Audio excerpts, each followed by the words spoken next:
दोस्तों, आज जो मैं आपको दिखाने जा रहा हूं, वो सिर्फ एक खबर नहीं, एक चेतावनी है।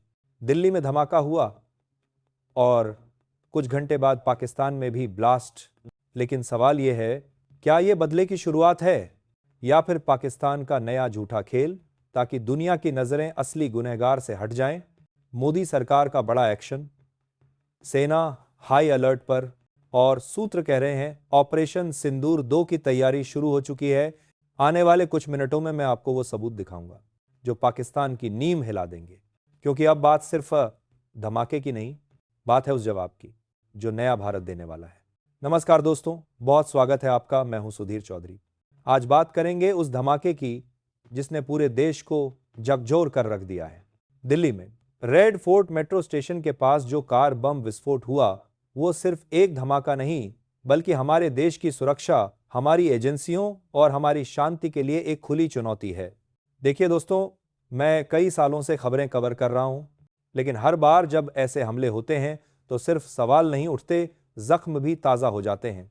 हम सोचते हैं कि आखिर कब तक हमारे निर्दोष लोग आतंक का शिकार बनते रहेंगे। प्रधानमंत्री नरेंद्र मोदी ने भूटान से बयान दिया, कड़ा, सीधा और साफ संदेश, जहां भी आतंक के ठिकाने हैं उन्हें छोड़ा नहीं जाएगा।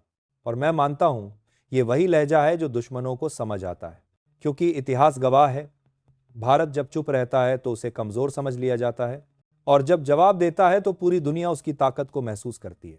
इसी बीच गृह मंत्री अमित शाह ने सेना के साथ एक इमरजेंसी मीटिंग की है।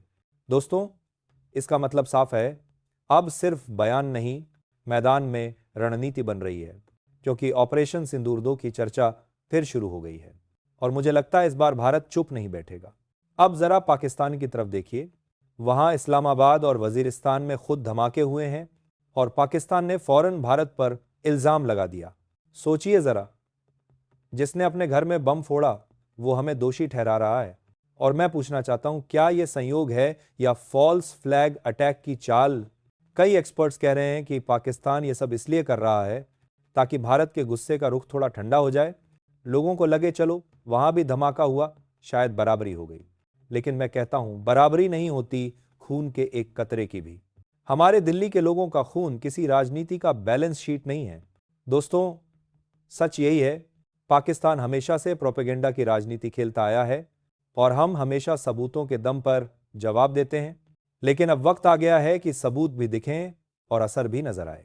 प्रधानमंत्री मोदी का यह बयान, जिसने साजिश रची उसे बख्शा नहीं जाएगा, सिर्फ शब्द नहीं है, ये चेतावनी है। एक चेतावनी जो सरहद के उस पार के हर ठिकाने तक जाएगी। और मेरा व्यक्तिगत मानना है, भारत अब 2016 या 2019 वाला भारत नहीं रहा। अब हमारे पास ताकत भी है, सब्र भी और संकल्प भी।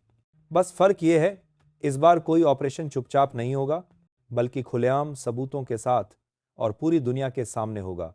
तो दोस्तों, आने वाले कुछ दिन बहुत निर्णायक होंगे। जांच एजेंसियां काम कर रही हैं, सेना सतर्क है और देश की नजर प्रधानमंत्री के अगले कदम पर टिकी हुई है। लेकिन एक बात मैं पक्के तौर पर कह सकता हूं, इस बार जो हमला हुआ है उसका जवाब जरूर मिलेगा। तो दोस्तों, अब फैसला आपके हाथ में है। क्या आप भी मानते हैं कि अब वक्त आ गया है सख्त जवाब का? नीचे कमेंट में बताइए। क्या भारत को अब चुप रहना चाहिए या फिर एक बार फिर दिखाना चाहिए कि नया भारत कैसे जवाब देता है? अगर आप देश के साथ हैं तो इस वीडियो को लाइक करें, अपने दोस्तों तक शेयर करें और हमारे चैनल को सब्सक्राइब करना ना भूलें, क्योंकि यहां हम वो दिखाते हैं जो बाकी छुपा लेते हैं। मैं हूं सुधीर चौधरी और ये थी आज की सबसे बड़ी रिपोर्ट। जय हिंद।